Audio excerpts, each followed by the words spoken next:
No, thank you. Thank you for sharing. And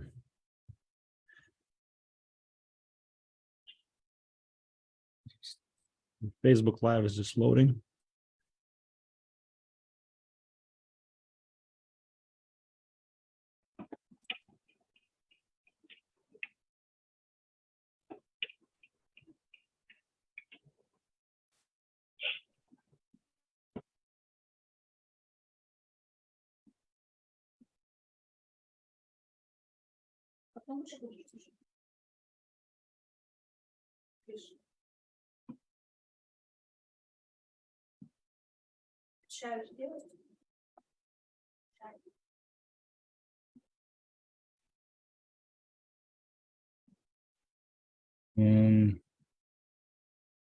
Is the Facebook stream working? Just wanted to double check.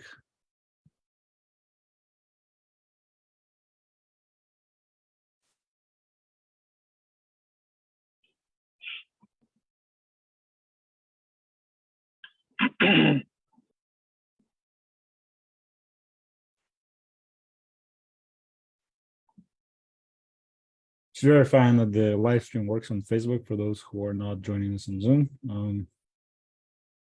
Yeah, looks like we are.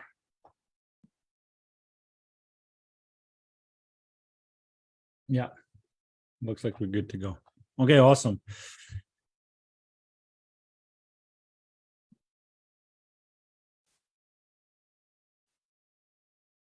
So let's start.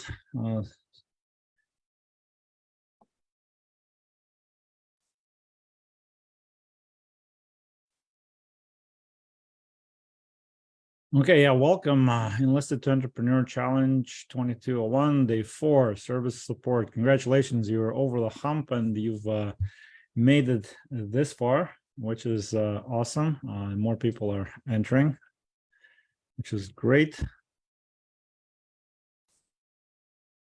Yep. All right, yeah, so thanks. There was a lot of great feedback yesterday. And thank you for the kind words. And once again, if you guys like this content, if you think it's valuable, if you think it can help more people, just share it.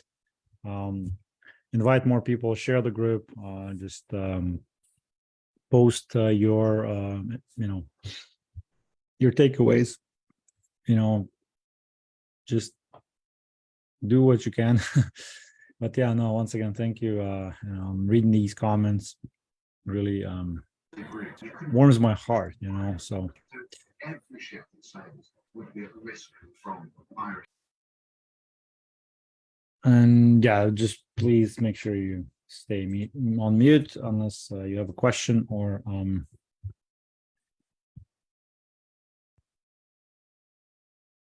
I'm sharing a Zoom link on Facebook in case somebody there forgot how to join Zoom. But anyways, yeah, so let's also review a little bit of the homework.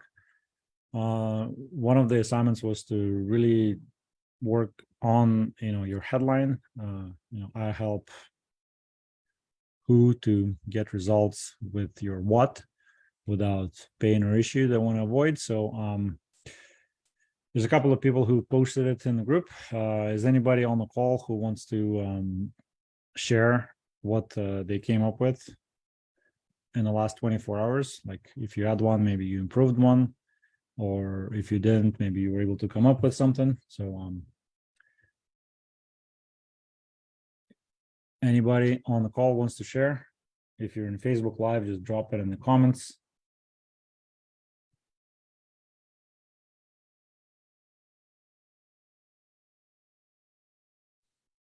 Hey, Greg, I submitted my answer, but I mean, if you want me to share, I can share. I saw it. Yeah. I'm just wondering if somebody else who didn't have a chance to post it, but worked on theirs can share. But yeah, I'll gladly go over yours. So I think if you don't mind, I think you wrote we help bring health products from around the world to your doorstep that will improve your well-being and mental health while giving back to the community. Yeah, I think that's a couple of steps above your previous iteration, but it's still not clear who your who is. Like, it should be a fairly specific customer, so it's not like you as like everybody in Canada. Is it everybody in your city? Like, is it a specific type of person? So maybe like maybe it's veterans, maybe it's fitness freaks, maybe it's I don't know, work from home moms, something like that. And also, like, what is the specific result that they want? So like, improve well-being and mental health. Is there a specific problem you're trying to solve? So like, I would encourage you to work on that a little bit more, and that will come as you talk to your customers more using the ask method and surveys and all of the stuff we discussed yesterday. But I think you're getting there. So social media as a delivery vehicle for all platforms, Facebook and Instagram. So okay, that's good. Facebook and Instagram isn't all the social platforms. It's really just it's two, but they owned by the same company. But like, for example, there's TikTok, there's Pinterest. So when you say all, do you mean like you're gonna be on all of them, or do you want to just target these two, and why? Are you sure your target customers are on Facebook and Instagram? Or maybe they're not. Maybe they're like right-wing conservative people who left Facebook last year when Trump got kicked out. Like, I saw a lot happen with my businesses because they cater to a lot of the Second Amendment people in the US. And there was a mass exodus of people. In fact, there's a lot of people here who replied back privately saying, I am not on Facebook. I don't support what they do. They're whatever, like, I don't do social media. And that's why I want to do this over email. I don't want to do this in the Facebook group. That's why we're doing Zoom this year. And then the delivery vehicle itself, if you remember back to the presentation, it's not like Instagram and Facebook is going to bring you traffic. This is going to bring visitors to your delivery vehicle, unless you're selling straight from like a live stream. When you go live on Facebook and say, hey, like, this is my stuff, buy my stuff. And that's actually is an emerging trend. It's already like a $9 billion industry in Asia. And there's some startups that are bringing that to Canada. Believe it or not, I actually met them. They're actually pretty cool. It's mostly for like shopping and beauty, but I don't think you're going to do that. So like, you probably need a website, like maybe a Shopify store or some sort of e-commerce platform. Maybe it will be an Amazon storefront. So that is your delivery vehicle. That's what I meant by it. And then the value ladder, you mapped out a series of product services to us. They will start out as an all-around health benefit to introduce the customers to what is being offered. And then there will be a line of products specific to various health benefits. So I think you're getting there. Good job. You are taking shape, but you will need to actually specify what these products are and actually even come up with some prices, as you see in this diagram here for a dental example. That's how ideally it should look like. So like, somebody starts with getting like maybe a I don't know, a health conscious nutrition bar, let's say, for $4, and then they like my stuff, and then what else? They may need a sugar-free energy drink, and then maybe some supplements, and then maybe they will need a I don't know. You just keep thinking of like what else these people need in order to achieve the result that they want, right? So or solve the problem that they have. But I think you've done quite a lot. So congratulations, thank you. Anyone else wants a quick homework roast or critique or some tips? I know Hugo submitted his also through the group. Anybody has something on paper that they want to share, or?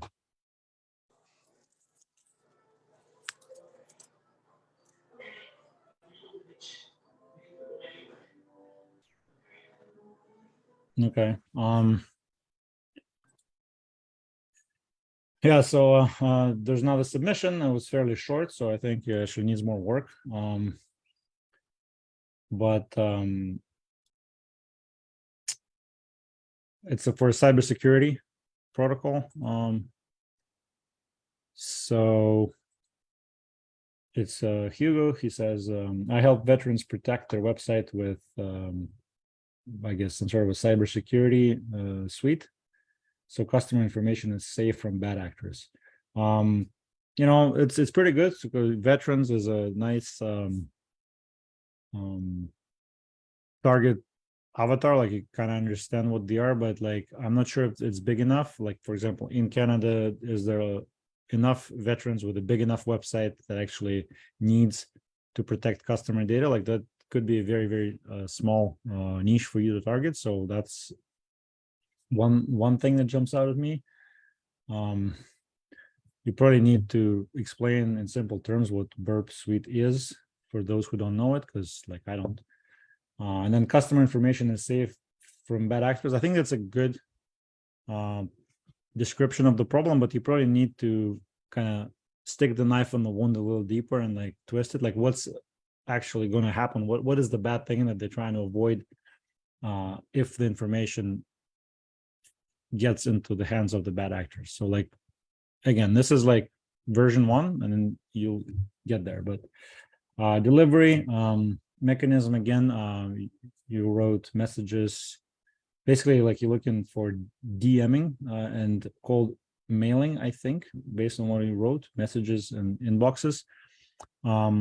Which is also, like I told Desi, it's more how you're going to get traffic to your delivery mechanism, but like, how are you going to deliver it? Like, are you going to sell a package through a website that they download and install themselves, or is it something you're going to go on site and install yourself? Like, that's kind of, are you going to do a Zoom and guide them through it yourself? Like, that's your delivery mechanism. And then it looks like you need more work on your value ladder, because there's only one thing there. And that may be fine. Like, maybe you only have one more thing that you can sell them, and that's all there is to it. But I would challenge you to maybe think about some other things that they can transact with you in the same transaction, and also later, like when they install the first, Burp Suite, and then what else do they need? So hope this is helpful. Can you ask me a few questions after? Yes, there's definitely a time for Q&A. Okay, Alan posted something in the chat. Looks like he's working on his homework. He's talking about angling, hunting, and trapping for vets with mental and physical health challenges.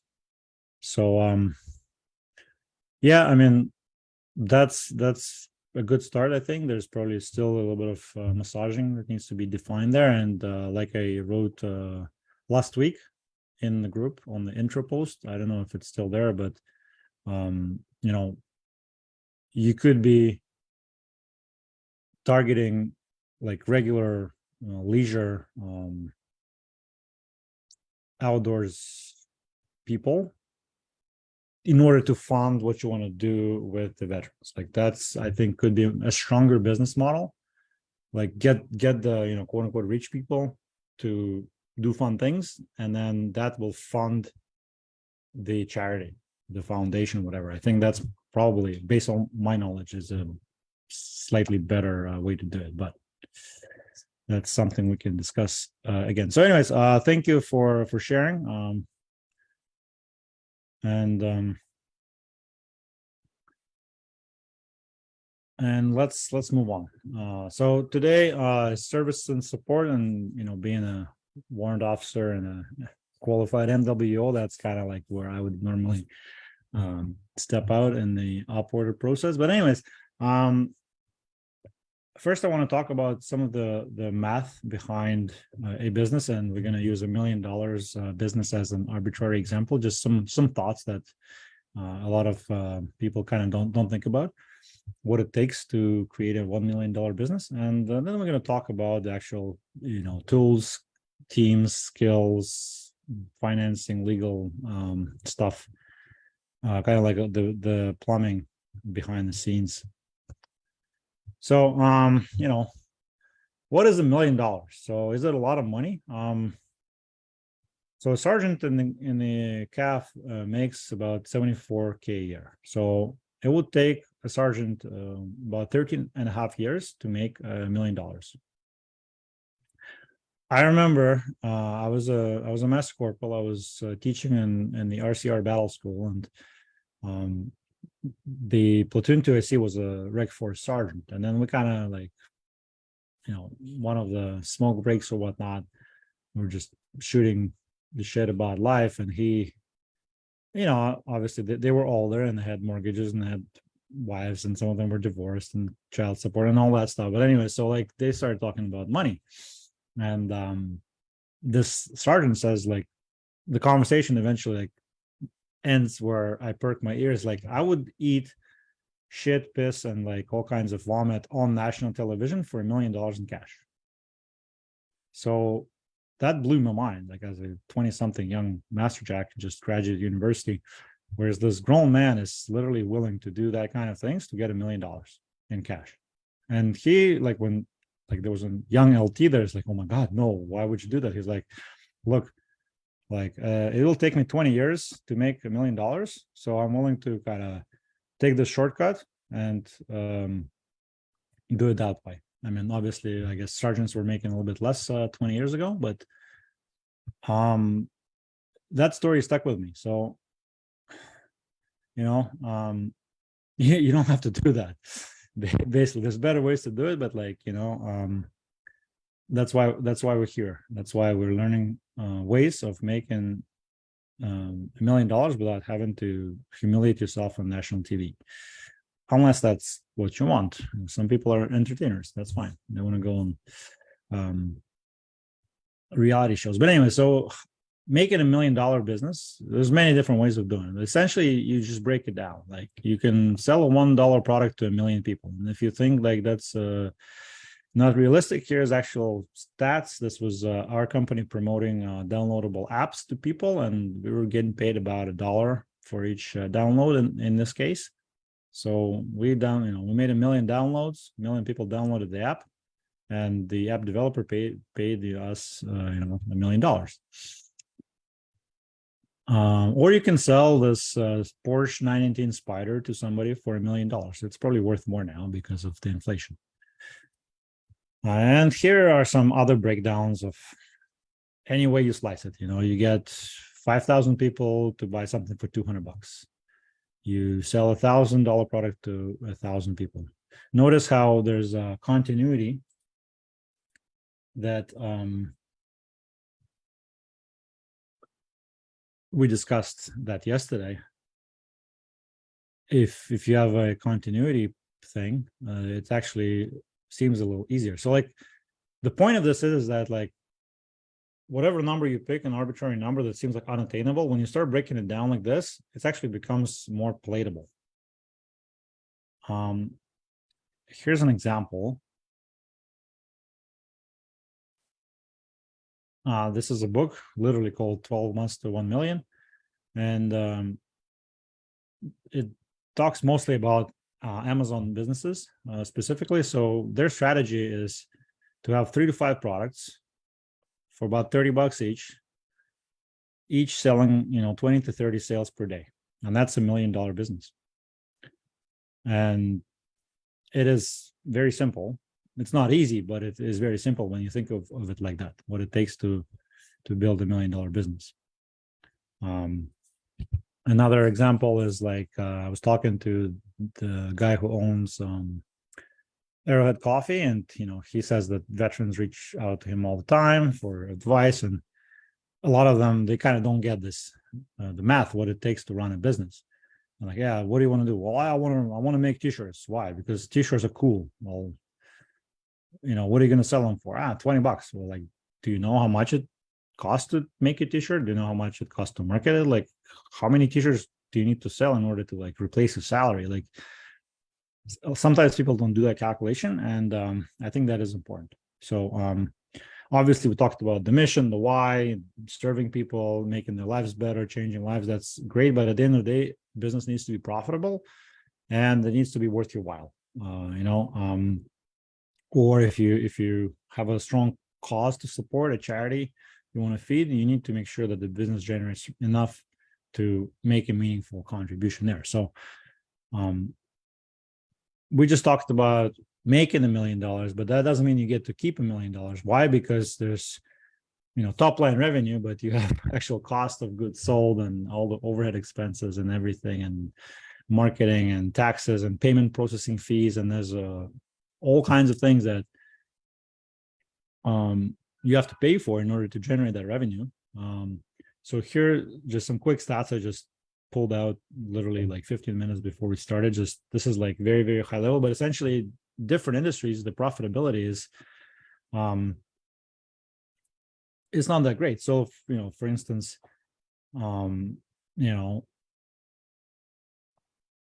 you can see the numbers, like it's single digits bottom line. That's after all said and done, and everybody got paid off.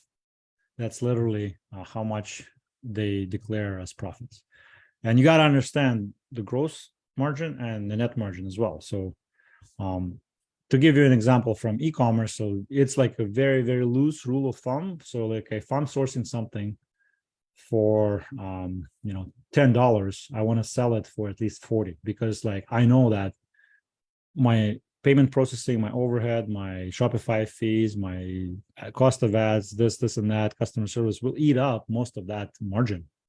And at the end of the day, like in e-commerce, a 20 to 30% margin is considered good at the end of the day. Like some comments about banking.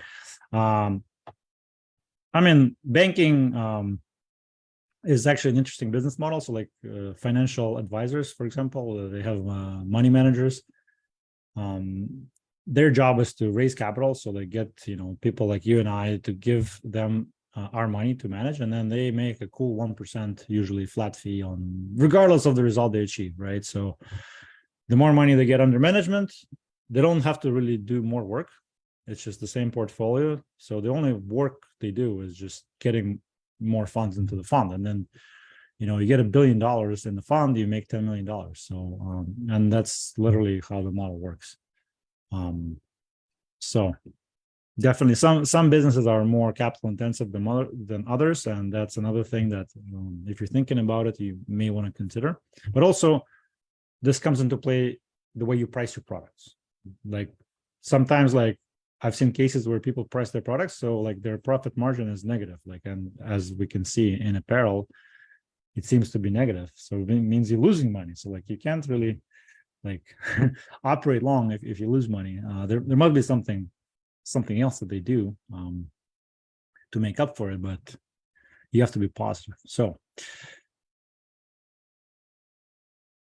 that's kind of like a very, very high level overview of how you want to think about the size of business that you want. And also, like, if you have a number in mind, what would it take to generate that number depending on what you do, right? So if you sell t-shirts and you want to make $1 million, you probably need to sell 5,000 t-shirts at $40 to get there, versus if you are doing cybersecurity consulting for Fortune 500 companies and you charge somebody 50 grand to do a cybersecurity assessment, you only need 20 of those people, 20 of those clients to make $1 million, right? So very different business model, very different amount of work that goes into it. And that's something that a lot of people don't think about. So another cool thing about numbers is that everything in life is a funnel. And this is not me like pimping Russell Brunson or anything. It's really just the way the math works. So if there's a group of 100 people, only 20% will be interested in what you're selling. Out of that 20%, only 20% will actually purchase. So this is like a very, very rough, kind of rule of thumb numbers. But essentially, yeah, like you kind of need a lot of people in the overall population to get enough people at the bottom to actually transact with you, right? It's not like, for example, there's 600,000 veterans in Canada that are, according to Veteran Affairs Canada. So in my Facebook ads campaign, you saw yesterday, I was able to reach only about 75,000. The rest are either not on Facebook or they didn't care about my ads or whatever. And then, there's a few more through different organic So I only reached, 15%. And then out of those 75,000, only about 250 people actually joined the challenge. There was, probably 3,000 people clicked, and then my conversion rate was 10%. So at the end of the day, it took 75,000 people seeing the ad for 250 of them to join the group, and then look how many of you are here. It's not all 250, right? So everything is a funnel. So that's why you also, when you pick in your market, when you pick in your thing, think about like how many of these people are there, and like what is the realistic piece of the pie that I'm going to be able to get myself. So if you think there's like 1,000 people in your town that love pizza, and you open a pizza joint, it's not guaranteed that 1,000 people from your town will all try your pizza. No, maybe like only a few dozen, right? So that's kind of it. And again, for example, a 2% conversion rate in e-commerce for a Shopify store, that's considered on average a good conversion rate. So think about it. So okay, how do you guys liking this so far? Like, does this make sense? The mathematics and some of the discussion about what it takes to make a certain amount of money, and then that you don't get to keep all that money because you still have a margin. Like, does this make sense? Any questions? Was this useful? If yes, just drop me some comments in the chat or on Facebook.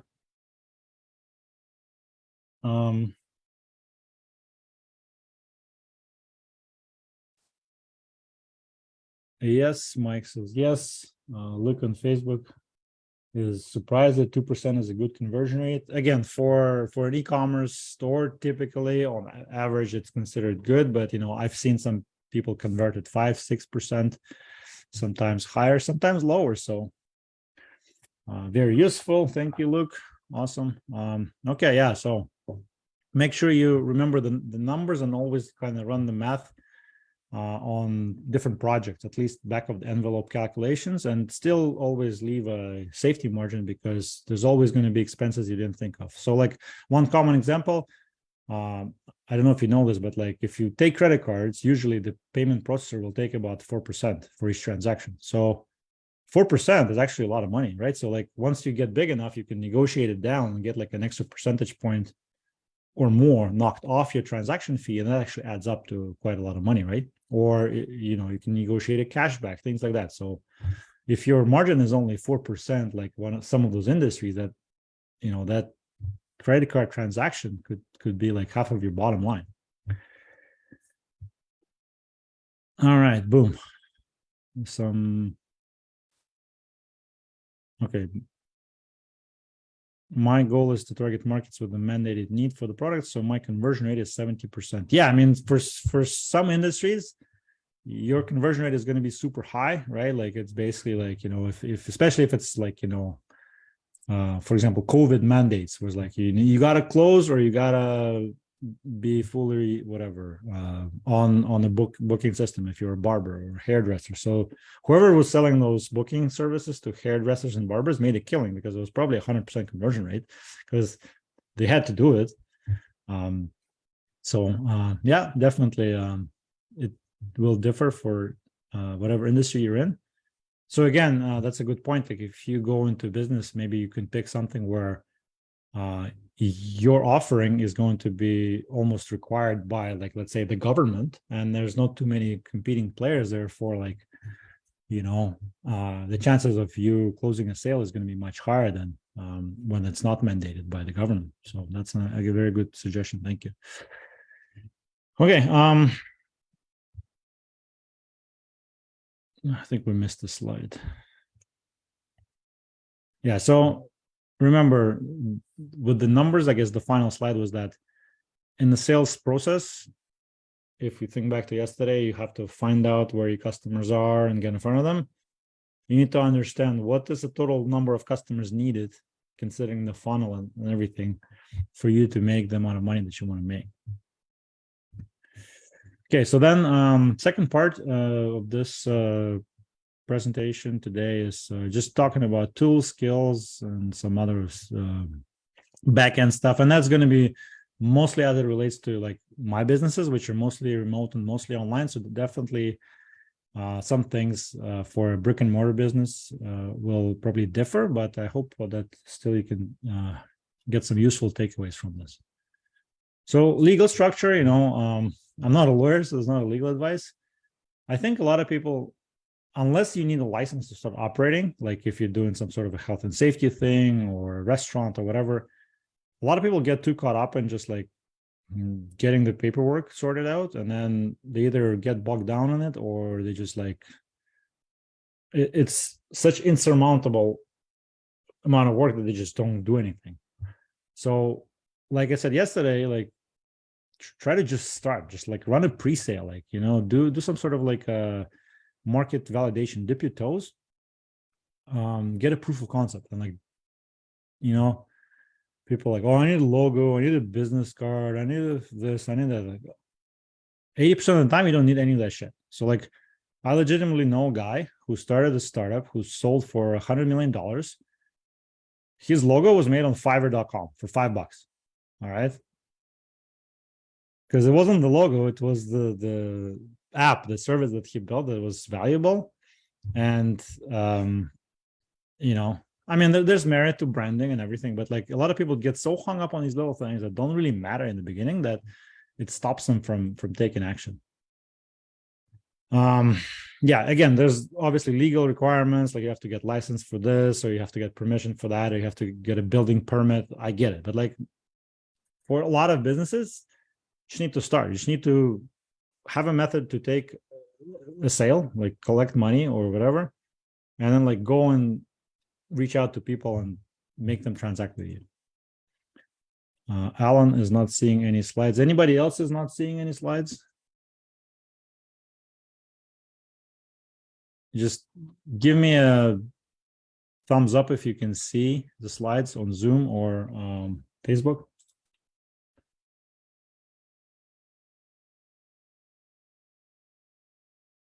I can see. Yeah, maybe it's just Alan. So yeah, try to rejoin real quick.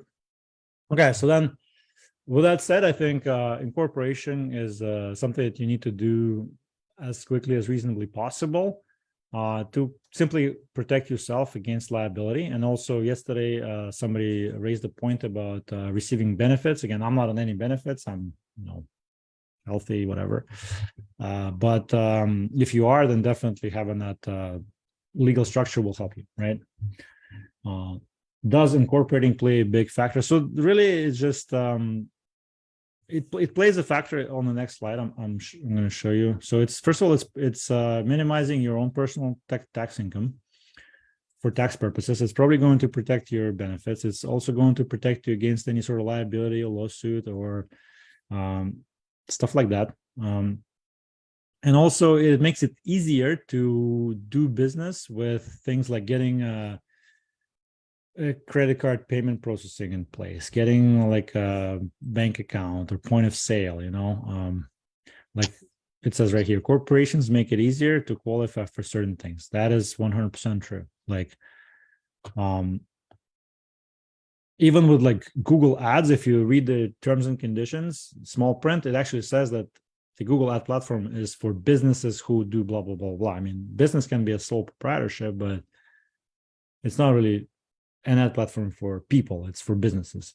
So I hope that makes sense, but I think a corporation is a good idea, and you can pay somebody like a lawyer or an accountant to do it for you, or you can do it yourself. Like I've done it once myself, and it wasn't too complicated. Welcome back, Alan. So now you see the slides, great.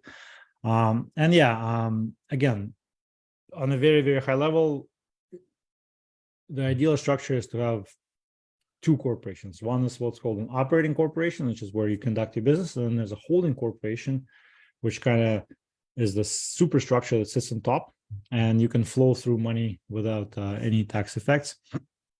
So that then if you want to invest extra money into another venture or whatever, it's done through holdco. Again, and a good accountant will tell you much better than I am doing it. I'm just telling you some lessons that I learned. And then, yeah, get your books and taxes in order early on. I would recommend outsourcing that right away.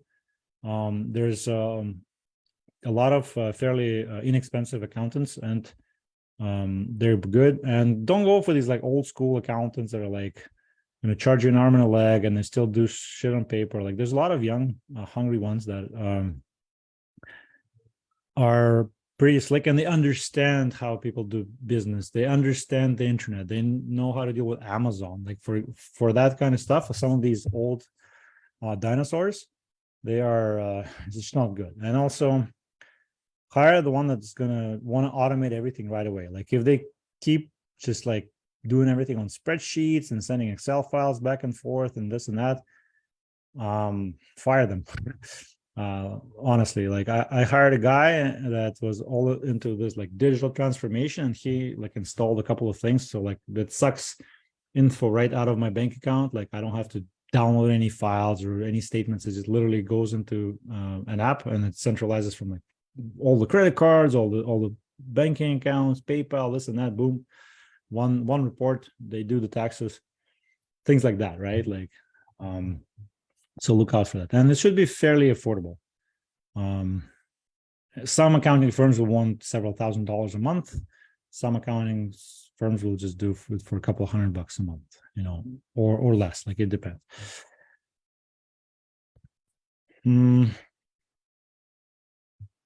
Let's see what's next. Any questions on the legal stuff and accounting stuff? Basically, try to incorporate as soon as possible. Get some professional advice. Don't overpay, and don't let it stop you from moving on. Trademarks. So trademarks are a good idea. For example, if you're intend to go on Amazon, because if you have even an application for a trademark pending, that enables you to go into something called Amazon Brand Registry, which means basically you have like a pimped out page that has, you can add video and this and that normal sellers can't. So your listing stands out. Also, if somebody tries to copy you, you can like season the system. They will be kicked off. So for me, trademark was really useful for transacting on Amazon. Other than that, all of this like IP protection, from what I hear, it's good to have, but like it's very hard to enforce. So if like somebody wants to steal your shit and they're rich, they will, and you're gonna have a hard time battling with them in court. But it's also good when somebody copies you. You can send a C&D letter or like a DMCA takedown, like somebody copies your video or steals your photo. That is good to kind of keep the petty people who copy you at bay. Financing versus bootstrapping. So there's a nice theme throughout the whole week about where do I get the money. So full disclosure, I bootstrapped all of my ventures, right? So like means I self-funded, I use my credit cards and reinvesting the profits back into the business. I never raised capital. I never took debt other than the credit card. And I always paid it off immediately. So it was like that, right? So that's my story. It is doable for many business models. For some, I understand you kind of sometimes do need more startup capital. That said, still, I encourage you to ask yourself first, do I really need this money and why? And this is what I mean by it. So a couple of examples. So I already brought it up, I think, day one, but so Fit Body Bootcamp, owned by this fellow named Bedros Keuilian, really awesome guy. I think it's valued at $500 million now. So when they were starting, like, again, they didn't have much money. He was just like a broke personal trainer.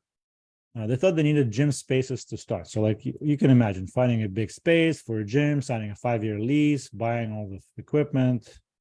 He needs a lot of money. Well, change the business model a little bit, realize that most people, they want to train before work or at lunch. And then there's all these gymnastic studios that train kids after school. So they're empty in the morning and during lunch. So basically it goes to these owners, say, hey, like, do you mind if we use your space and pay a little bit of money for it? So you're not using it anyway. They're like, sure. And that's how they started. So like, how can you be resourceful when you don't have a lot of resources?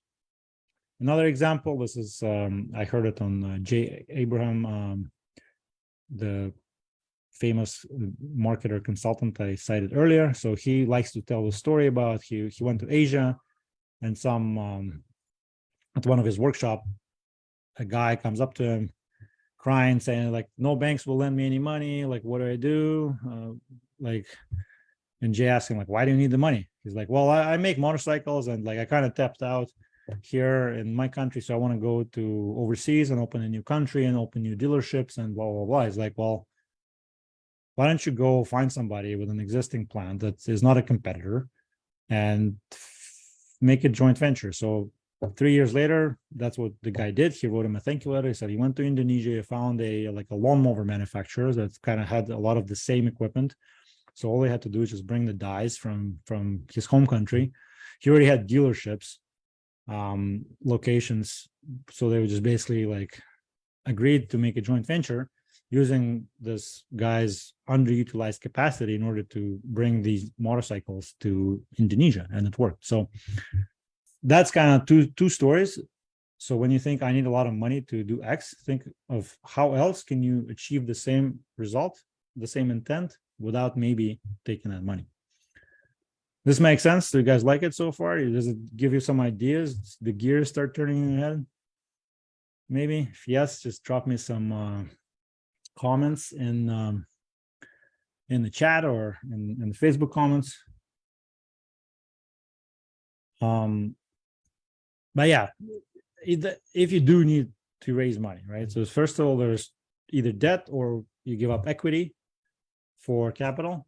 So you can go and try your luck on Shark Tank or Dragon's Den. I already mentioned there's a veteran-owned company that's gunning for $1 billion that started on Dragon's Den, the RVZ out of Ottawa. So really cool story. But what else can you do? So today was a great post in our group. Dave Morrow started it. So crowdfunding. Here's a directory of all the different crowdfunding platforms. It's in the group. There's a link.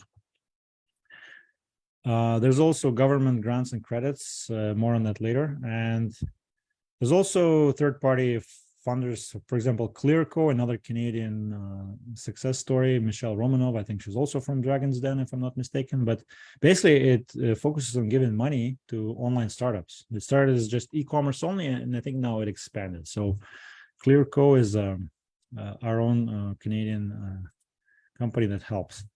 BMO, again, I haven't used them. I'm with RBC and HSBC personally, but they do have a defense entrepreneur program. So there's some benefits that come with that. They have, as you can see, credit cards, loans and mortgages, and some $0 banking, and this and that. So there's that, and I talked about some grants. So there's a couple that Christina Connolly from Veterans Marketplace Group shared. So there's True Patriot Love and Veteran Affairs have some money set aside for businesses. All right. Question or comment. Raising money is the hardest part for me, mainly because I feel indebted to their suggestions if it's capital, and on down months I feel the stress from banks. Yeah, so that's the downside of raising money, is that like now you owe to people and they have some leverage on you, right? So that's sometimes not a good thing. I mean, healthy leverage usually is good, which means you use the resources, you borrow some of the resources to accomplish a bigger result, and that's how you can grow. But also there's downsides. That's why I bootstrap personally, but I mean, it depends what your industry is. Like if you need to buy machinery and supplies and this and that and fuel, and yeah, you may need some money to get it going. Anybody has any points or shares about financing? Because I felt like it was a common thread for a lot of people, or something that's stopping them.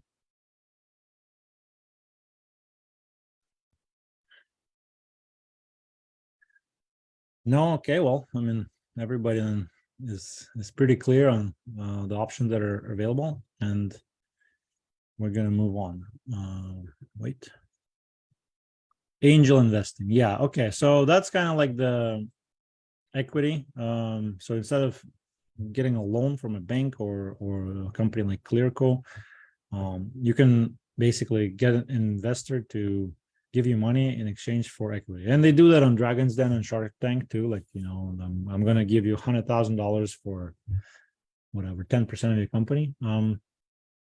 That's an option too. But I think if you watch enough Dragon's Den and Shark Tank, you'll see that, they will do some due diligence on you, and they will definitely want some information. So you got to know your numbers if you're going to ask for equity money. If you're in one of those like quote unquote hot sectors, like maybe you have a app idea or something like that, there's also these incubators, accelerators, venture capital fund type things that are usually several times a year. They kind of like open up their doors and say, okay, we're looking for more startup founders, come on in. And they will, merit your idea. And eventually, if they accept you, you will get some money in exchange for, of course, share. So that is an option. I think it's just, you need to be in one of those hot sectors where the VC money is chasing, right? So, but I think I've seen people even with like direct to consumer e-commerce get investors if their business was growing like crazy. If you have a really hot product and you just need capital, you can get investors in exchange for equity. So it is an option. So an angel investing really means is that it's like mostly it's like friends and family, or like maybe like wealthy individuals that kind of give you some money. And then the next level is the institutional capital, where it's more like venture capital funds and firms, investment banks, stuff like that.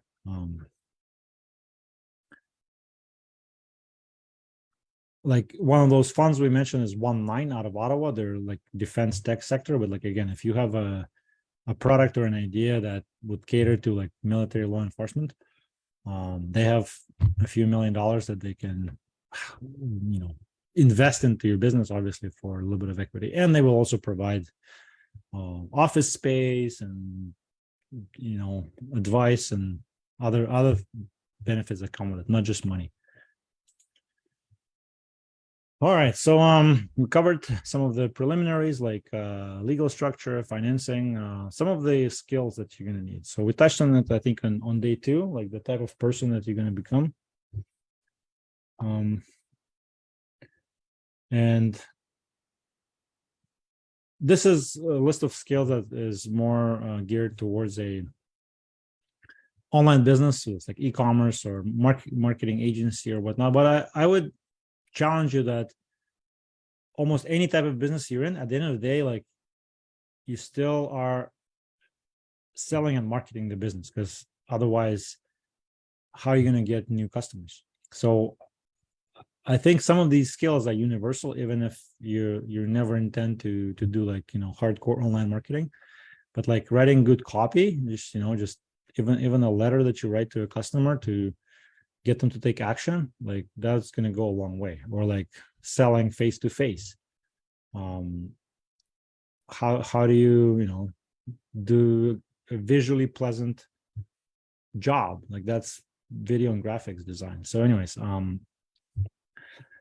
I think a lot of these skills kind of overlap into almost every business, but specifically for online businesses, like you need to know probably some sort of ads, content, how to write emails, how to write good text, how to create visually pleasant websites, graphics, and how to analyze and track all that. Again, you don't have to be the one that knows everything and be the expert in it. You should know enough to be dangerous, and then just outsource and hire out the ones where you're not good at it.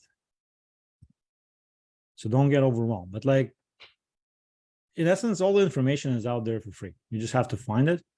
So for example, how did I learn Google Ads? So I literally read this book, and not this book, but the one that's like 4 editions prior, because it was like 2008. And that was like the bulk of the knowledge, and then the rest was just like trying. Most of these things online. They have their own in-house academy that is usually free. So like Google has something called Skillshop. It's a series of like videos that you can watch, and then you answer some quizzes, and then you kind of get the basics of how Google Ads work. Or for example, there's this Udemy course that costs, I think now it's a Black Friday special for $18. It's a really decent course, probably the most up to date, and I actually used it to train my team for $18. Nothing fancy. I also happen to have my own Facebook group for Google Ads. So if you're so inclined, feel free to join. And I'm actually going to drop the link in the comments.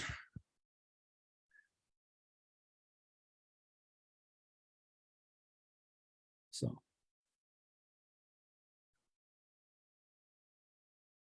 and then yeah, if you look for the Udemy course, if you want the link, I can share it later. But essentially, if you look for the name, you'll find it.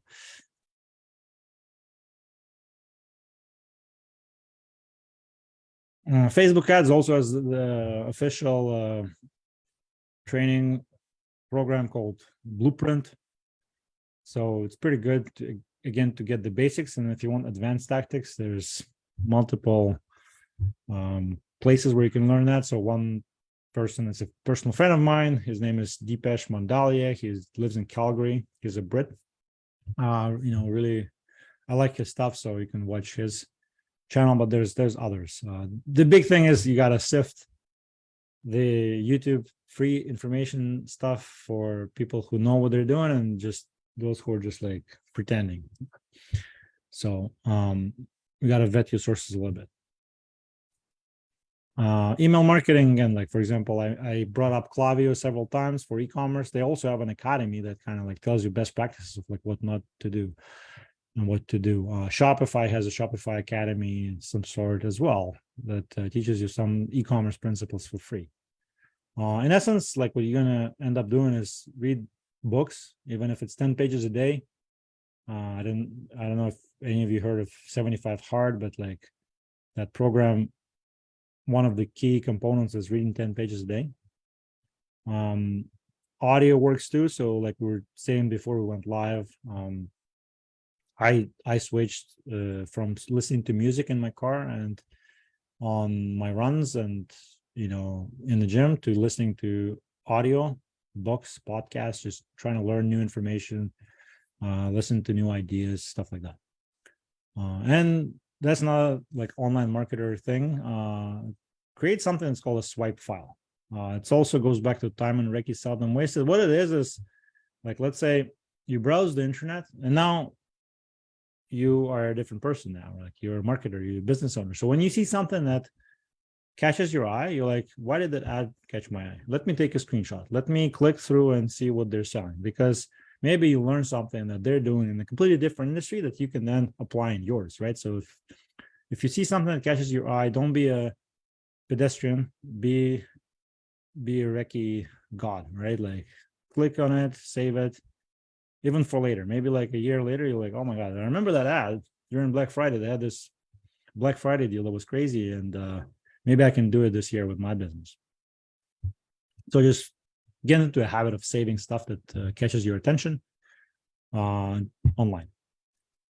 There's also websites that do this. Like one example is swipes.co. Is basically like these, the most successful ad campaigns in history. They kind of have scans and screenshots of them, and just good to look through. For copywriting, there's some books that I recommend. There's definitely not the not the complete list, but like if you read at least one of these, you're gonna get better with using written words to communicate and get people to take action. And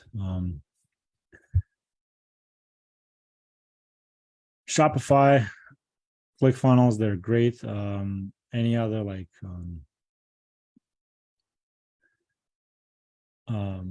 page hosting platform or ecom platform, they're all pretty good.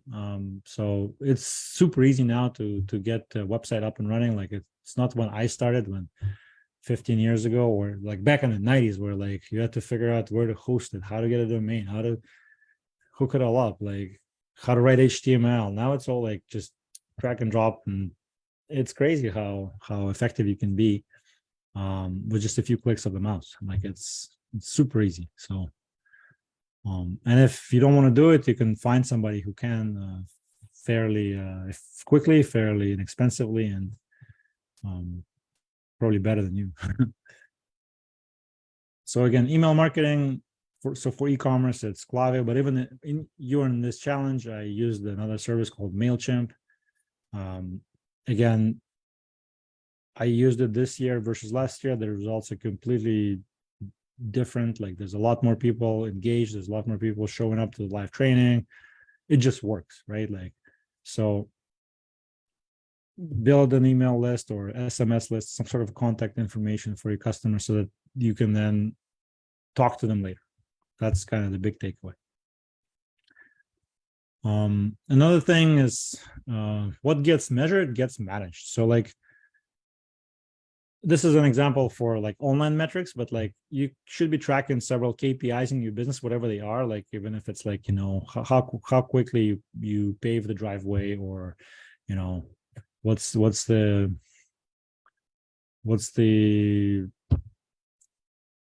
rate on, like, you know, error rate on something else. So it's good to have a few KPIs you can track and measure yourself and your team. Are we winning? And also look for areas of improvement. So for example, in this case, like we're trying to figure out which channel brings the best sales to the store. So you can see there's Facebook, there's Google, there's Instagram, there's YouTube. Like, what do we double down on? What has got the cheapest cost per acquisition for a customer? So you can then say, okay, you know what? We're not going to worry about YouTube. We're going to go all in on, you know, Facebook, for example.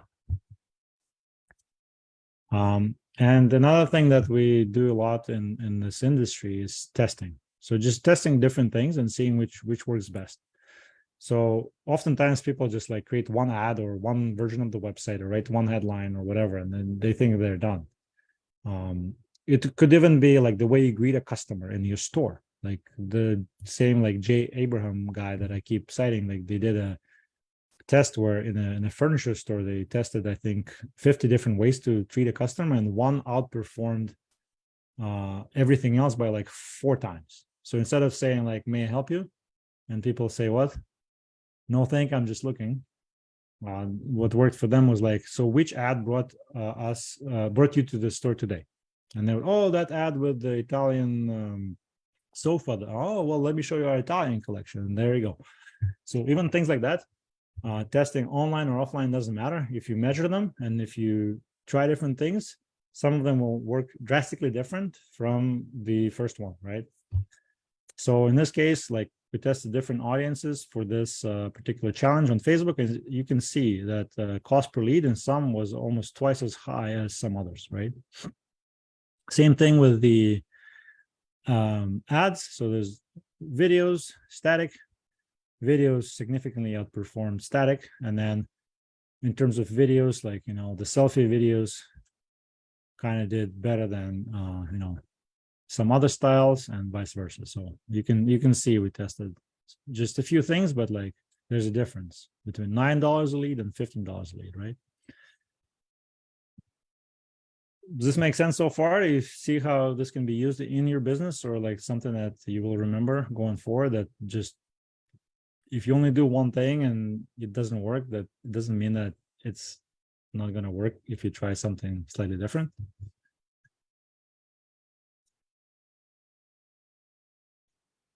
Yeah, if you're getting this, just drop me a yes in the comments, or like maybe an example of how you can apply it in your case.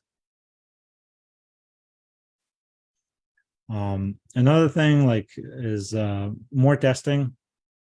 It's really, we call it free money. So it's like, you don't have to get more customers to your store, to your website in order to get more transactions. Sometimes you only need to change an element. So like that greeting at that furniture store in the example earlier, or like here we were testing just different headlines and different buttons.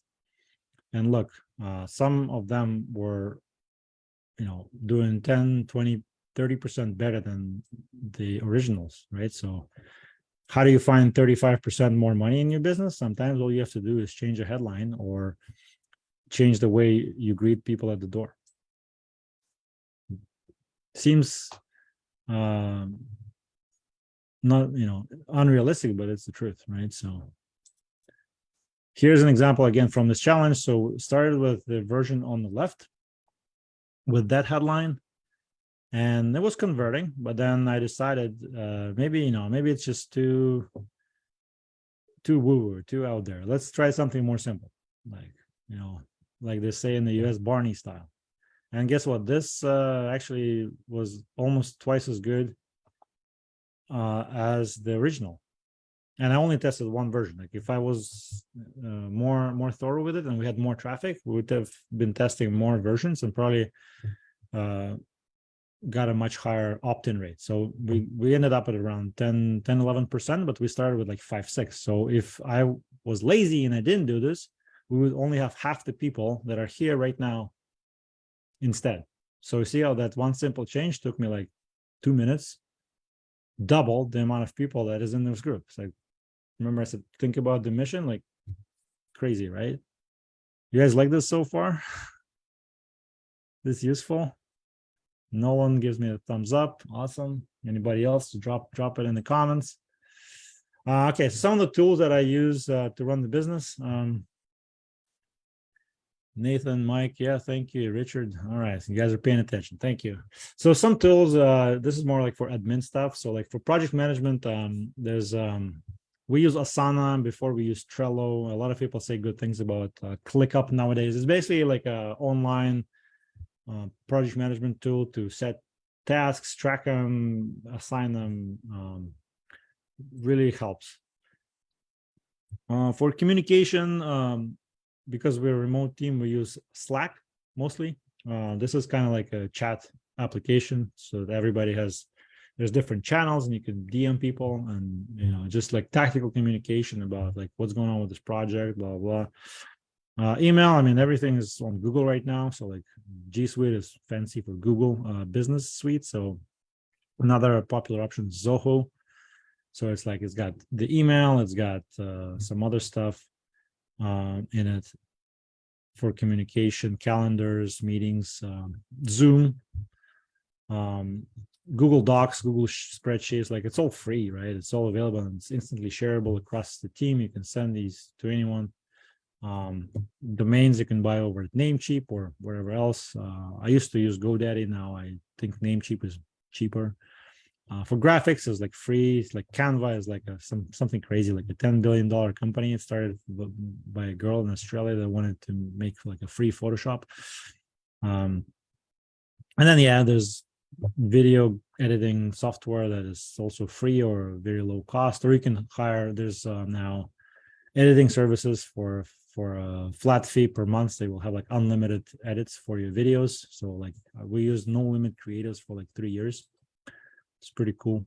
Nathan says Canva is amazing. Yeah. There's so much free stuff online or like very, very cheap tools that like you can do anything you want, or you can find somebody who can do it for you.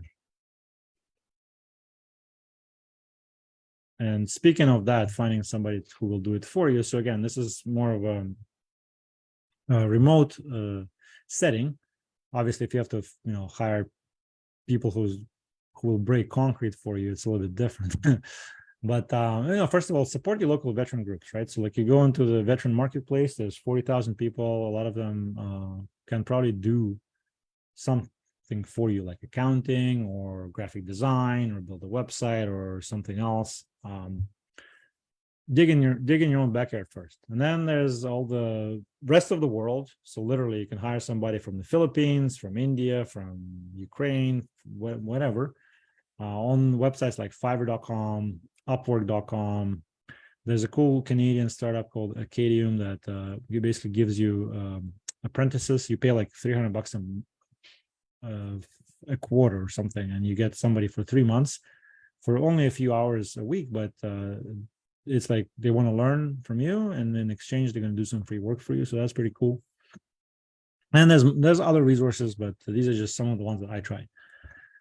In fact, if you look in the group, there's a 30-minute video that I did in February about specifically working with remote workers and VAs, just based on my, almost a decade of experience with them. And I tallied up, I bought like almost 50,000 hours of remote help overall.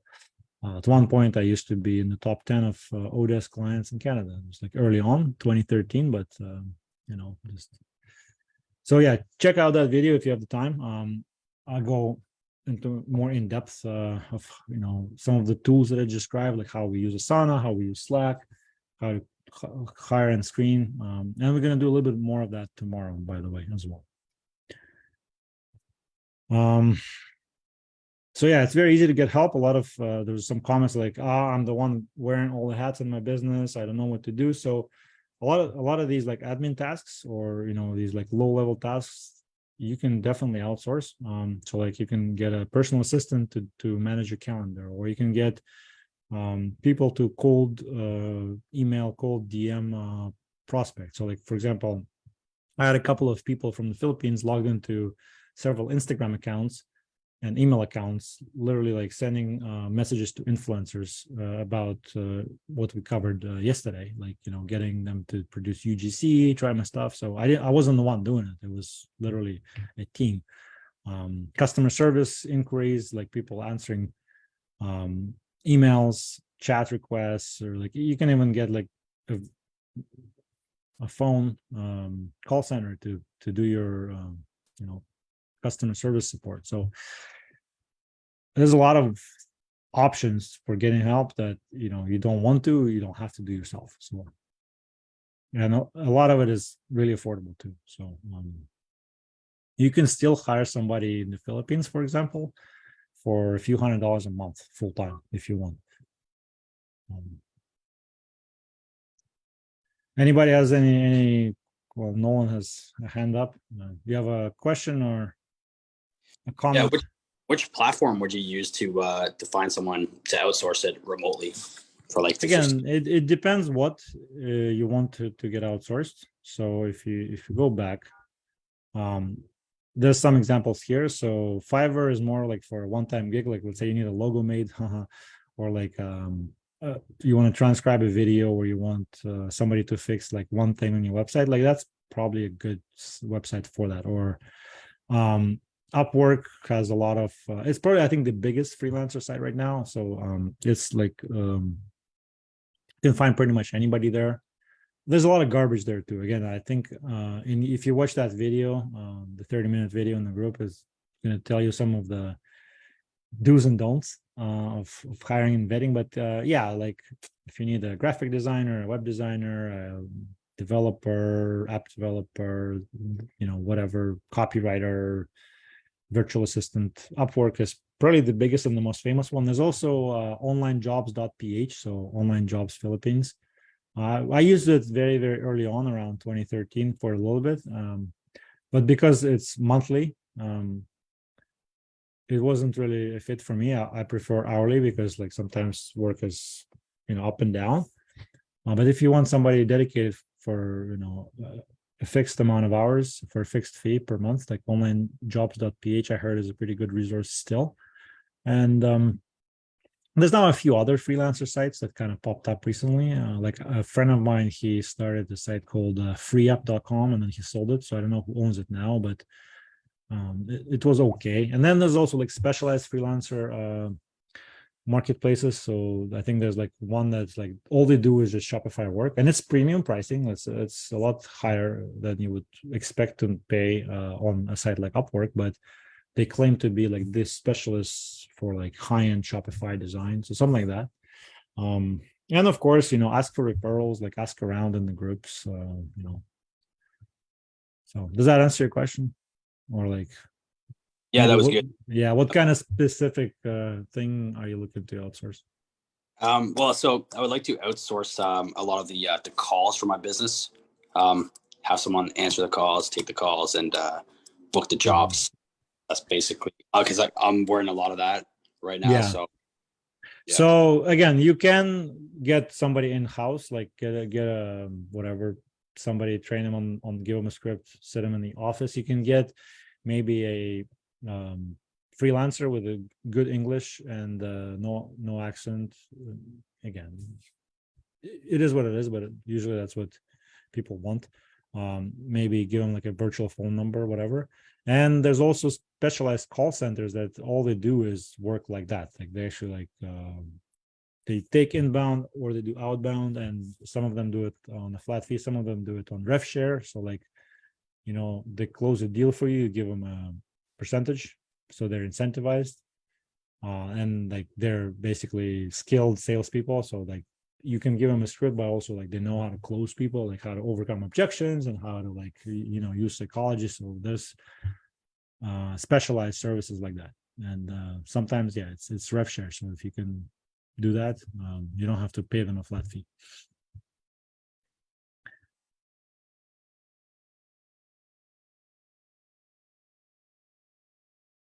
All right. So how do you get more help? So like that was like how to get help with your team. This is how to get more help for yourself as a business person, as an entrepreneur. So we touched on it on day one, and I think somebody already took advantage of this. So in Canada, I think for veterans specifically, there's only two programs that I know of. One is the Canada Legacy Project Veteran Business Bootcamp. They do 3 per year, and the cohort is 20 people. So it's at a set time, and you do it. They used to be in person. I think now they're online. The other one is Princess Trust Canada. So they do 1 bootcamp per year, also limited to 20 pers. It used to be in person. I think now it is online. And then outside of the bootcamp, they do the one-on-one mentoring program for 6 months. Basically, you get a dedicated mentor that, you know, you chat maybe like, depending on how busy they are, like maybe once every couple of weeks or whatever, for an hour. So that's, I'm also a mentor on that, by the way, and I've done 3 engagements so far. So that's what is available for free to veterans in terms of business help. And there's probably other things that are not like veteran specific. So maybe like some startup academies or whatever. There's, you know, other programs. I don't know much about them. And of course, there's like a premium options. So for example, one everybody knows, or almost everybody, is called EO, or Entrepreneurs Organization. It's worldwide. So you have to qualify. So I think you have to, at least for Toronto chapter, you have to have $1 million in revenue to qualify. And you know, there's like an initiation fee, then you pay like 10 grand a year, and you pair it up with like 8 other people, and you meet once a month and you shoot the shit. And then there's like more global events. But a lot of people that I know, that say like it's like the best thing ever. It's like opened up a lot of doors for them, and it's just good to have a group of people that are like-minded, that understand your problems, that can help you, hold you accountable, and this and that. So like there's many benefits to being a member of a group like that. And there's other specific to different industries. This is just one example. There's multiple, depending on what industry you are or which country you're from or whatever. Like somebody commented on my LinkedIn post yesterday about another mastermind that is, I know it is $100,000 a year. So think about that.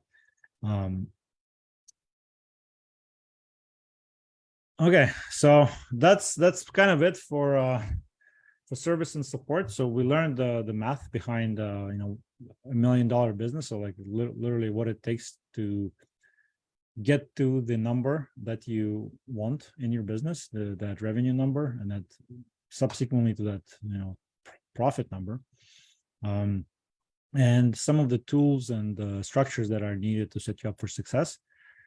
And tomorrow will be day 5, command and signals. So we're going to talk about putting it all together, and how to lead the teams, and you know, becoming part of the movement. So how is this so far? Do you guys like what you learned so far? Like on a scale of 1 to 10, if you can drop in the comments, did you like what you learned? Again, you may already be in business, but like if you're not, do you feel like entrepreneurship is the right path for you? And did the last 4 days, I know we have one more, but like did the last 4 days help you come up with a workable and doable plan that seems realistic?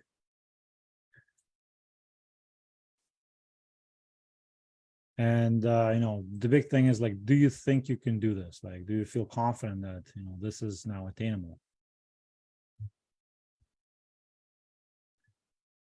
So I see yes, 10 out of 10, great job. So thank you guys. If you need my help with any of this, and I know this because some people asked privately already, basically I decided to open an opportunity to work with me exclusively in a group setting on building and growing your business. It's my crazy Black Friday special, but it's going to be a veteran only mastermind group, inner circle, and you can find more details at can.enlisted2entrepreneur.com. So that's for let me drop the link real quick.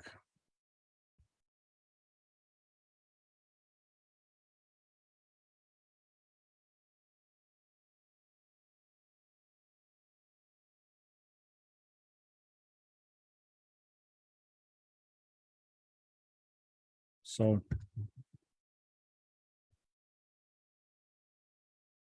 check it out.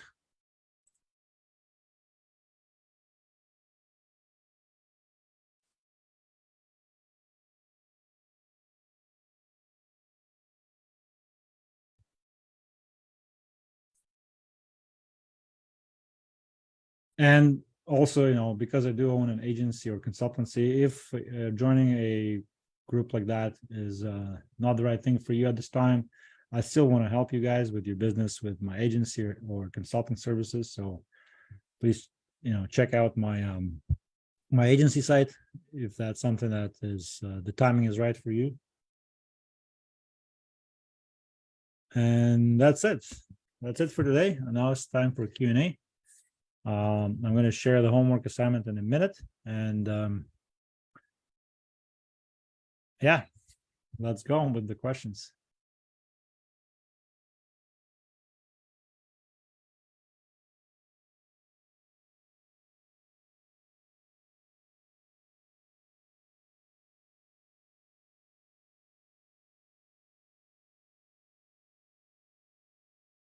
Nolan, you still have your hand up from the previous question, or? I might have taken it down, but so I don't think I recalled. How did you? What branch were you? You're in Army, right? Yes, I'm infantry. So how did you get into sales and the whole marketing stuff once you got out? Well, I was in the reserves, right? So I'm getting out now, actually. I was in all this time and trying to balance the military career in parallel to my civilian career. And I was just like jettisoning things, like I quit my job and I stopped the CFA program and dropped a couple of more things. But yeah, no, like I was working full-time civvy, and I was serving and I was studying for finance advanced degree because I had a finance degree from university, and it was still like I needed a side hustle because I just couldn't see how I could support the lifestyle for a young family at the time with the income that I had, even working 2 jobs. And I told the story on day one, maybe you missed it, but basically, I used to build websites and blogs just for fun as a teenager. So I knew how to make a basic website. And then I was looking for something that I can do online with that skill. And I found a forum, kind of like also a private community, kind of like grassroots of what then became Facebook groups eventually. But it was a bunch of internet marketers who were generating leads for clients and getting paid. And I kind of learned what they do. I spied after what some of the most successful guys were posting and sharing, and I just try to absorb as much knowledge as I can and learn more about it. So I learned how to. I showed the book that I read to read to learn Google AdWords at the time. That was literally how I did it, and then just trying, and reading more blogs. There was no YouTube back then. There was no Facebook. Talking to other people, networking. I started going to live events around 2010. I won a contest as an affiliate, and they flew the top 20 winners to Victoria, BC, and we had like a 5-day trip in Vancouver Island. So I was like number 22 because 2 guys couldn't go, they couldn't get a visa. So like I was like literally the lowest guy on the totem pole. So like spending 5 days with these like people who were top 20 there really blew my mind in terms of like what live events and masterminds can achieve, and being in the right rooms with the right people. And yeah, I've been going to live events ever since. So I go to a few a year, workshops. So I do some of these online events too. So like I'm an attendee in other people's webinars, challenges. I buy courses now, so literally just constant state of learning. But yeah, I started by just like, figuring out my skills inventory, and then like what was there demand for it, and what else I could do with it, and just finding some information to get started, and then just learning. So I don't know. That's kind of how it all started. Any other questions? There's a comment: last 4 days given clarity to several issues, making it easier for clarifying goals and direction of business plans. BZ. Thank you, Richard.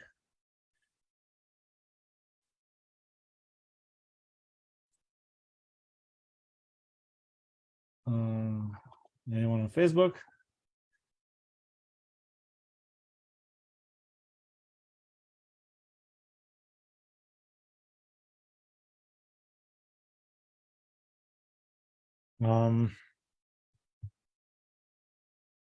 Okay.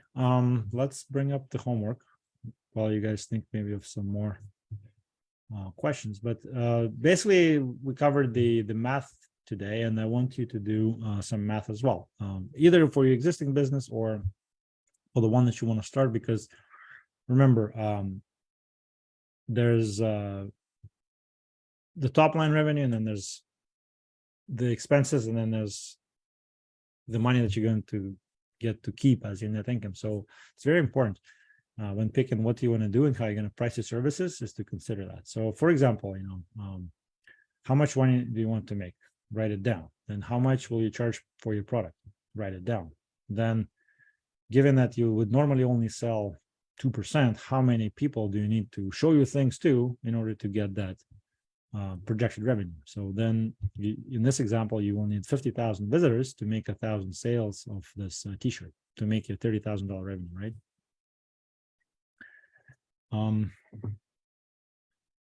And after you do that,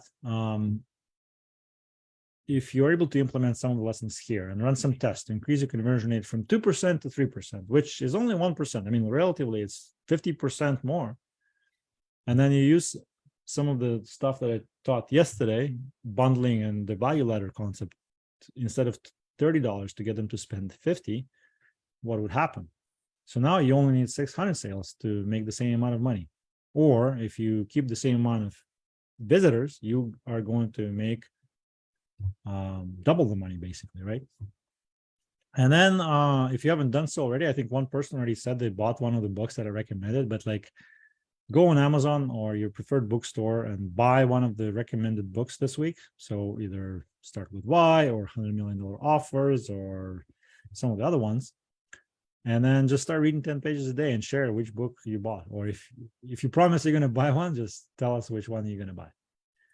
And once again, there's an opportunity for working with me in a group setting of elite inner circle veteran entrepreneurs.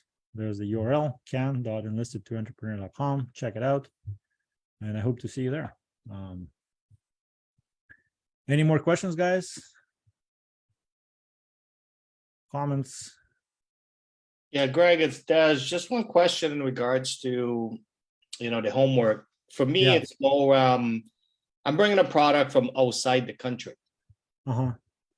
So that's why I didn't go into details and what I was saying, because one of the biggest issues I've found so far in looking into, how the Canadian system is of bringing products from outside the country is very difficult.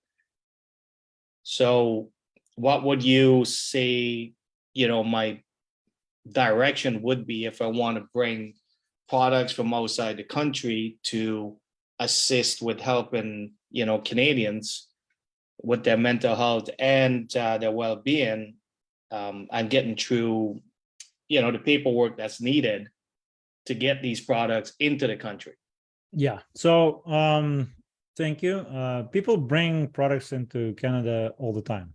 Let's just establish that as a fact, right? So like if you look around the room, most of the stuff is probably not made in Canada, right? Just the reality. Like this desk is not made in Canada. This laptop is made in Taiwan. This screen is made in China.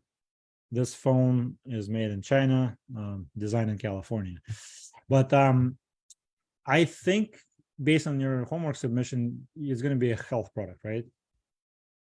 So it's going to be some sort of a food, a supplement, or something, right? So that presents an additional layer of regulatory compliance that you may, you will need to meet the standard, and you may not meet it eventually. Like there's some products that are allowed to be sold in other countries that Health Canada will not approve, right? So, for example, friends of mine, they are importing cosmetics from Europe. And they're basically a reseller, but they had to get permission from Health Canada in order to offer these products for sale. It's all the known ingredients, so they just need to vet them that it's good. If you bring in a new ingredient that is completely unknown, that's just what I know, right? That may take some time for Health Canada to actually approve it. You may need lab tests, whatever. So depending what's in your product, like if it's like, all the normal products that are previously have been tested by Health Canada, they just mixed differently in your proprietary blend. You just probably need to submit it to them, and they're going to look at it and say, yep, okay, good to go.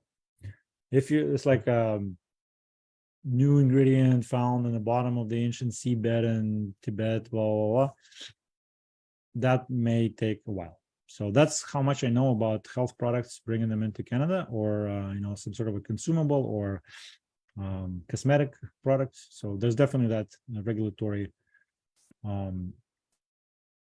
layer. Now, I do know some people who are importing stuff from overseas, and they don't tell anybody and they just sell it.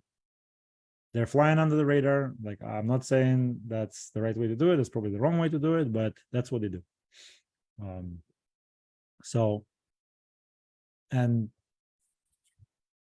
that's as much as I know, right? So hopefully, I don't know, does it help? Does it make it more complicated, or?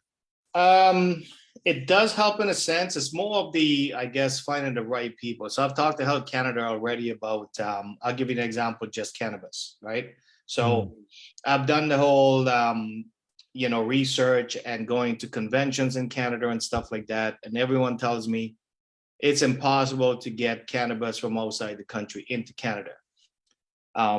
Even though Canada already have negotiations with, Canopy and stuff like that to bring products in from another country. The problem is when you're not a multi-billion-dollar company, they don't give you that opportunity. So I've contacted Health Canada and haven't heard from them in about over a year. They tell me what I need to do. I'm just like, I just want to bring it in. They tell me how I need to store it, et cetera, et cetera. But that's not what I'm looking for. I am trying to bring a niche product from a different country. And I'm talking about the Caribbean that, we don't have in Canada. So that has been an extremely hard thing to figure out. And I find that it's all who you know and who to contact. The other thing that with the health, because I'm looking to mix it too, is a CMOS, and I put it out there, right? And CMOS is being brought into this country as well. but there are very limited information on how to go about getting the license, or if maybe some of these companies are doing it under the radar, like you said. You know what I mean? And I don't really want to do it under the radar because, I served in the military and that's just not how we do things. So I want to do it proper and make sure that the customers are well informed and they're getting a good product and they're not just getting shit on the radar. So, that's kind of where my issue is in regards to how do I do this? Right, like a lot of the, when it comes to Canada, I mean, I know people, I can probably, all of you, I can get it out there, but the big issue is how do I get it in? Just I was asking yesterday about the question about the coffee, right? The coffee bean. I mean, is the coffee company growing the beans in Canada, or are they getting No, them they're not. somewhere else? No. And then they are saying it's made in Canada because the package says it's made in Canada, but I know we don't grow coffee beans in Canada. No, they buy from So how are Central America. how are they getting away with saying it's made in Canada when it's not made in Canada? Yeah, You know what I mean? I'm trying to understand the whole concept behind that, of how that is being done, right? And if there's a bit of shady stuff going on and fine lines, obviously I'm not aware of these shady fine lines. I'm just trying to do it as per the legal system in Canada. Yeah, no, you are 100% correct in terms of, like, if you want to do it right, especially when it comes to, people's health, stuff that they're going to consume. I agree with you. And yeah, like, it's probably going to come down to finding somebody who has successfully done something like that before, maybe in a different industry, and asking them, like, how did you do it? Who do you know? And sometimes, yeah, it'll be time, right? Because, like, when I was many years ago, I was asked to help somebody bring a product from Eastern Europe into Canada. We started, they backed out because it was, too much work for them, but we started researching it. Yeah, it was like, for a new ingredient, it will take a couple of years for Health Canada to, like, really, process it. And maybe that's the amount of time that it takes. Can you do something in the meanwhile while you wait for that approval? That's something that I would encourage you to consider. Like, you know what I mean? Like, okay, we're going to work on bringing this amazing thing from abroad that it works and it's going to change people's lives, but it's going to take, let's say, 2 years, right? So what are you going to do in the next 2 years? You're going to push that thing, but, like, can you start building an audience? Can you start building informational products or something like that? Maybe, bring influencers to talk about it. Or maybe some other products that can be made here in Canada with, like, like entry level, let's say, and then the overseas product will be like platinum level thing. There's different strategies, right? Because as far as the regulatory stuff, man, like, I don't know. I'm gonna, like, if you want to connect offline, I can try to shake my Rolodex and see who I know. I know some people in the Canadian CBD industry. I know some people in the European CBD industry. We actually work with a client right now that is in 20 countries in Europe with CBD products. So yeah, I mean, may or may not work for Canada, but definitely happy to make those connections for you. Yeah, because I don't mind, just not in Canada. I just think it would be something different to bring into Canada as well, especially the CMOS. But, for the world, that's why I mentioned the world, because I'm not just strictly kind of focusing on Canada, because I know Canada has a lot of restrictions compared to other parts of the world. And, sometimes you have to show them that you can do something somewhere else before they say, oh, okay, we would look at that. Yeah, that's actually also another great thing about this whole online thing, is that you can be, operating from Canada, but you can totally, let's say, if there's if it's possible legally, let's say, another country that doesn't have that screening process for products from abroad and it's legal, so you just take that Caribbean product and take it to that third country. You open up a online store and you figure out a way to take payments in that country, because some countries have different modes of payment, and then you're in business, right? So that's another thing. You don't have to do it here. Okay. All right, thanks for the input. And just what you said with other country, I just found out recently that a lot of places in Africa, they actually take phone credits as payment. Yeah, it charge you to mobile phone. Yeah. So if mobile carrier if you bill, go to the right? store and you buy something, you don't have the money, they'll take your credit from your phone. Yeah, no, it's actually how a lot of those mobile apps were monetized. That like Yeah. we did mobile app promotion for a few years back in the day, and in the early days, it was very popular to just like charge things to the bill, phone bill. So yeah. Yeah, and I think that's something else that is going to be happening in the Caribbean, because one of the other issues throughout the Caribbean and a lot of African countries and stuff like that is there is so much paperwork around having a bank account that, going mobile is just so much easier. Everybody can just transfer from their phone. I don't know, have to dealing with a bank. Yeah, and in China, it's all WeChat, right? Like everything's on WeChat. They can sell cars on WeChat. Cool. Nathan has thank you.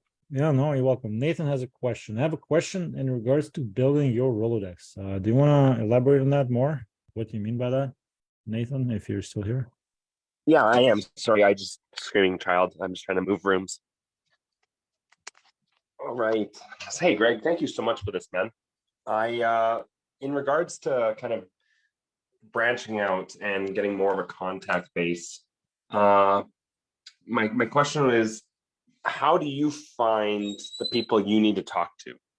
So, like, let's say the Canadian Forces procurement officer, for one, would be someone that, how would you get in contact with that person?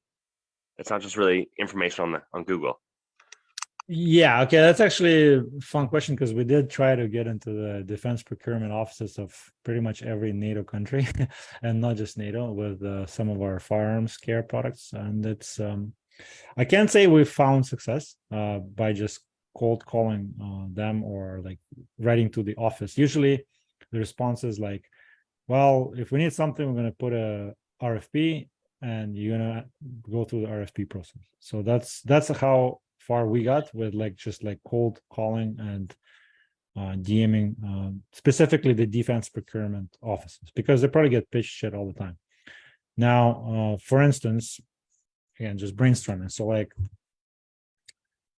who else knows this person or this people? So for example, I know like Rampart is a company in Canada that supplies a lot of firearms to the D&D. Do you think it's easier to meet somebody inside Rampart, which is a private company? I have, like, I've met their CEO, right? So I have him on LinkedIn. Does it mean that you're going to put me in touch with the person at the D&D procurement office? Probably not right away, unless you kind of explain what you have, and maybe if it's like a really good thing, they may help you. So I would say in general, like sometimes, like if you cannot go in the door, you go, you breach through the wall, right? Like if you talk about urban ops, if you can't go in the front door, you go through the side window. So like, who else knows the target person, and how can you maybe get in touch, makes friends with those people in order to make that connection? One thing I've come up against before is I wanted an executive of XYZ company. I wanted to get his ear. I knew a company that knew him, but I found that I was almost at the point of trading equity in my company just for a contact, which wasn't worth it because it wasn't definitive. It was like a 3% equity for just a meeting. He believed in the company. He wanted a piece of it. He's like, I will help you get in contact with the right people for a negotiated 3%. Okay, here's I'm gonna just give me a moment.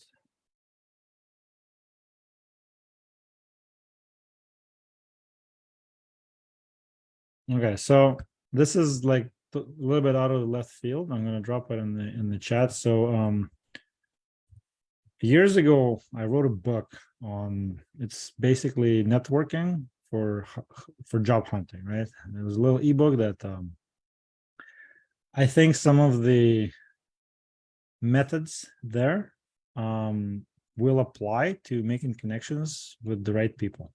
You know, if you read between the lines, I think you're gonna get to what I mean. But essentially, yeah, like you find out who the gatekeepers are, who are like it could be like making friends with the executive assistant, or like, you know, they're some of the people in their circle, or people, you know what I mean? Like you can deliberately Yeah, do it. exactly. Like that's Yep. kind of, I mean, it sounds a little bit like, what's the right word? Like, you know, not dishonest, but like a little bit kind of like social engineering style. So maybe inauthentic in a way, but like if you do it in a way that it is authentic, right? Like you just have your end goal in mind, but you still do it authentically. Like you're not trying to exploit people, you're actually trying to add value to them. I think you're gonna get to where you want.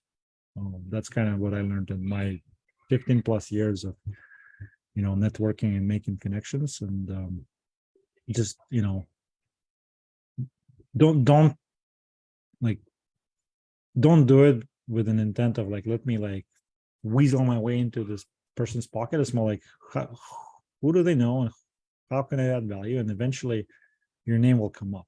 I think that's how, yeah, that's how you do it. So, but do check out the PDF. It's a short read. It's in the context of like job hunting, but also, Yeah, I'll do that. I think, Thank you. yeah, you can definitely and also everybody on the call, I do recommend grabbing it. And can I actually drag it into the screen? Yeah.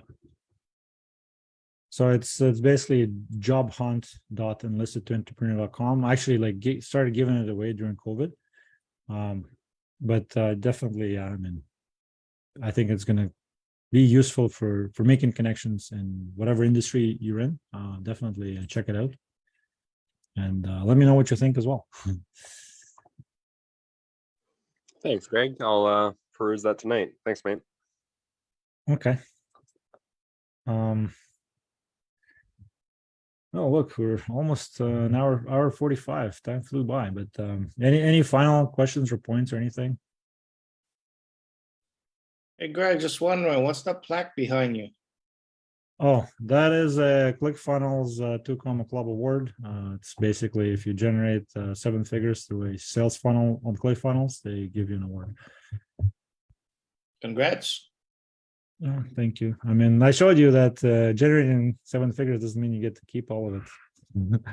sometimes you don't keep any. Sometimes you have that Pieces on your negative. wall. Sometimes you have the negative 4% margin, like we saw earlier. But yeah, cool. Oh, awesome, guys. So thank you. I'm gonna have to think about who gets the winner for homework submission for day 3. Still, if you want to throw your hat in the ring, you still have a little bit of time, so do it. But other than that, I'm gonna let you go work on day 4 homework. I think this is more fun with like playing with numbers. And then we'll see you tomorrow, same time. Anybody has a problem, by the way, with 1900 on a Friday? If you do, let me know by email or whatever. But yeah, we're gonna work on the final part, command and signals, leadership and teams, and some other things. But yeah, thank you for tonight. And if you liked, please don't forget to share and review outside of the group and participate in the group. There was some great participation today. Keep it up. Thank you, guys.